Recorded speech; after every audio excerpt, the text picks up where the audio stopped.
Marta. Nice to see that you sent us new essays. Before we get started with your correction, I want to just address something you asked about in your letter. Your reading of the question was absolutely correct. It does say possible qualifications or reason for you to be hired. However, when I read that, just me as, my experience as an examiner, when I read that, the thing that I focus on is possible qualifications, and it says or reasons for you to be hired.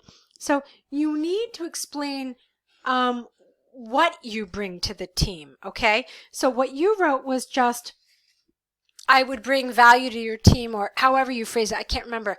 But you really have to explain what makes you an appropriate candidate to be hired. Now, is it because of some degree that you've gotten? Is it some sort of certificate that you have? Is it some sort of training or relevant experience that you think is missing from this particular company? But you have to essentially you have to convince them why you are a good hire, okay?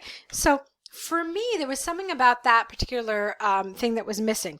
Now, the most obvious thing to write about is possible qualifications, where you write about a degree or some sort of training that you have had that make you qualified for this.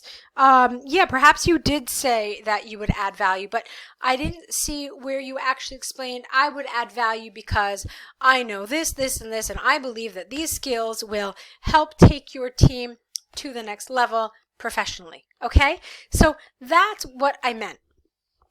Let me think. I think you had another question. Let's just check. Okay, yeah. So your next question was about your extra set of essays. You will be sent those essays, questions, with your feedback today. So I think that was your question. You're right. When it says or, you can choose. When it says and, you absolutely need to focus on both. But for me, just the question really just needs to be convincing. The answer to the question, rather, needs to be convincing. Like, I should be hired because I have this, this, and this, which is something important for your team. You said that you supported it in another paragraph. I don't think that's such a wise decision. If you're going, it's just like in task 2. Whenever you say something, whenever you claim something, you really should support it right away. Don't wait until later on, because that's not particularly logical. So if you say that you have professional skills that will be very important to the team, explain what they are directly after that, okay? It's the most logical way to organize your ideas. All right, so with that, let's go into this letter, which is about the restaurant. Let's see what you said. Dear Sir, Madam, my name is Marta Garnello, and I am writing in relation to your restaurant service. Yesterday I went to PB Restaurant to have dinner with my family, and I would like to tell you that it was a complete disaster. This is something you've been doing quite a bit, Marta. You've been putting adverbs in front of nouns. This is an adverb. You know it's an adverb because it ends in ly. The adjective, which is what goes in front of a noun, is just complete, okay? So be careful with this. Look through your last essays with us. You'll see that you've been doing this consistently. As a manager of PB, I consider that you should know how my family and I were treated during your break time at the restaurant. All right, careful with this, because when you say as a manager of PB and then you start the rest of the sentence with I, it's as if you are the manager of PB. Okay?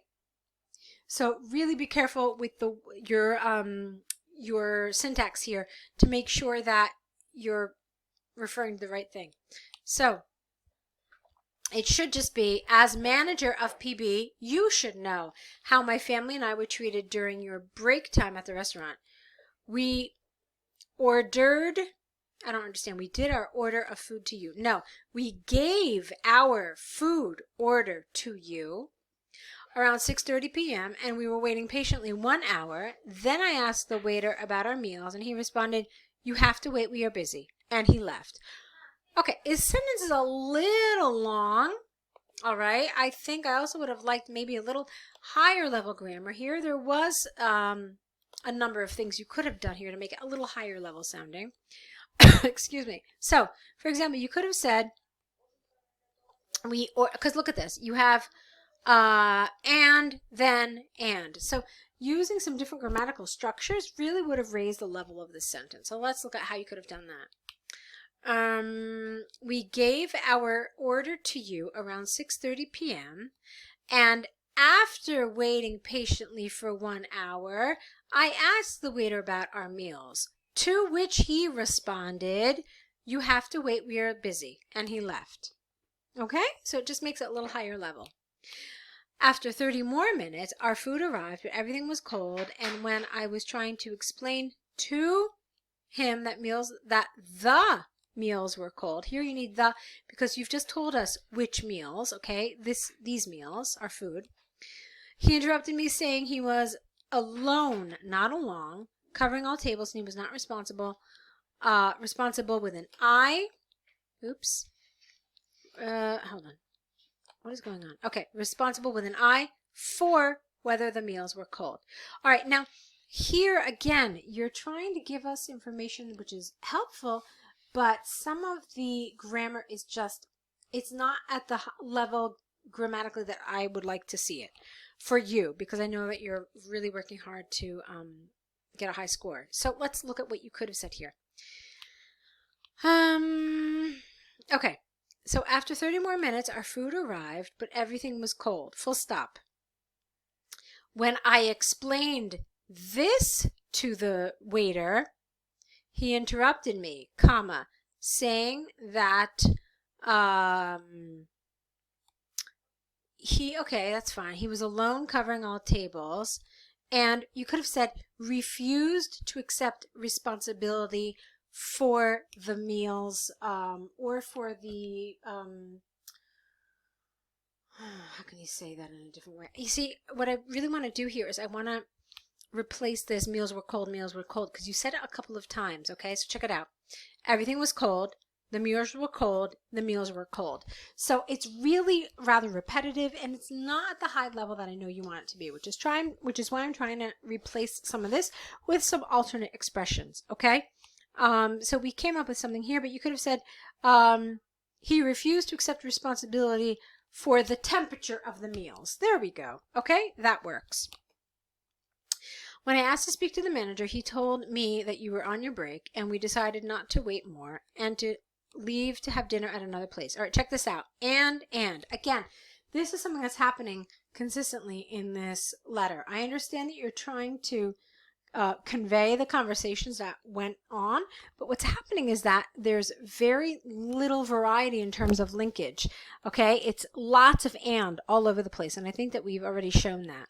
So even here, when I asked to speak to the manager, he told me that you were on your break. Therefore, we decided to wait no further and decided to have, that's fine, I guess, but just you have to get rid of one of them. Now, here I want to see this better linked. For the above reasons, or for the aforementioned reasons, I suggest that I be given a full refund of the dinner and also speak with your waiter about how he should treat customers because he was very rude to us. Okay, that's fine. Please phone me personally on the number this to arrange a refund. I look forward to hearing back from you as soon as possible. Yours faithfully, lowercase f here. Okay, Marta? All right, that's fine. So it ended well. That was good. But I want you to be careful about some of the things that we talked about. A lot of those ands, which made it really feel both repetitive and kind of lower level grammar. Not low level, but kind of intermediate in terms of grammar.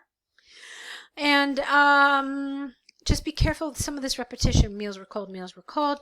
But too many ands for me. I wanted to see a little higher level grammar. Try using some of these participle clauses that I think will help you. And if you're not sure what they are, definitely look them up. So that was one thing. And it was pretty much that. It just felt like you were really conveying conversations that were going on and not really focusing on making sure that you were doing this in a grammatically advanced way. Okay? So I want you to be careful about that. Because yes, the information is good, but you also need to remember that they are testing you on your grammar, so you have to show them what you're capable of. All right, we've spent a ton of time in this letter. Really want to move on. Let's take a look at this one about taking your family on business trips. Nowadays, some people are beginning to consider travel with their families on a business trip. I strongly feel that it could have more disadvantages than advantages for the family. This lesson will discuss both views, using examples from IFO and International Business Organization to demonstrate and prove the argument. Okay, fine. On one hand, Travel with your family on a business trip has an important and positive factor. When you travel a lot for work and you cannot see your family often, word order, traveling, ing, with them could be a perfect solution. You would be spending more time and enjoying with them your free time instead of being far away alone. Add to that, just make it clearer. A recent study by International Business Organization has shown that 4% of those business family trips are helping to develop projects successfully because parents are more happy and happier and less stressed when they have their families close to them. Okay, that's good. On the other hand, business family trips, I don't know if that's really a proper word. You should have come up with a different way of saying this. How about when family accompanies work trips, when employees bring their families with them. So just paraphrase it in a different way, because business family trips is not an accurate term here. So these trips have some disadvantages for the parents that should be focused on in their work and also for their children. When people travel with their families, frequently have thoughts of family members that interrupt and distract them on their jobs. Furthermore, okay, could you have said something more about that? Maybe something a little extra there. Furthermore, children's routines are really important, and taking them abroad means that sometimes they are able to, not they are able, but they miss classes at school, okay? And it could be a negative impact. It could create a negative impact at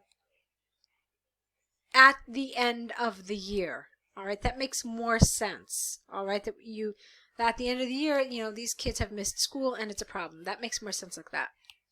A recent study by IFO has shown a poor school performance of those children that were traveling, careful with your grammar here as a relative clause, that were traveling with their parents for work. Even if they bring homework to do during the trip, the results of their work would be affected because they are not in their normal routine. All right, that's nice. It seems to me that taking their families on a business trip could be a nice way to spend more time with them, but everyone should realize the children need their routines and their mother or father need to be focused on his or her business trip. All right, that's good. This was nice. Okay, so no real issues here. I thought you did a nice job. You did very well in general. You said more disadvantages. You decided to talk about both sides. You talked about okay, yeah, no, I thought you did a very nice job with this. I think that if there was one thing that I want to see a little more of, it might have been a little higher level vocabulary, especially in terms of collocations. There's not really a lot of high level vocabulary here. Now, I would have to really think about where you could add it, but I did feel like it was pretty safe vocabulary. I mean, it was safe. There wasn't really a ton of higher level stuff. Okay, so I highlighted this sentence because I thought it was a good example of where you could have said the same thing, but with some higher level vocabulary. Okay, so one way you could have said this particular sentence is, furthermore, psychologists have shown that routine is paramount to children's development.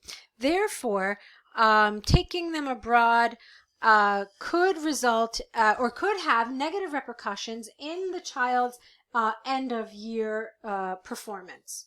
Okay, so just a few instances per sentence with these higher level vocabulary words: repercussions, paramount, fundamental. So just peppering your sentences with some of these nicer higher level words would make a difference here. Okay, so let's see. On the whole, I thought you did well. You're doing very well. So I hope this feedback is helpful, and you can use it in your next set of essays with us. You will be getting the link to the next questions. So I look forward to seeing that set, and good luck with it.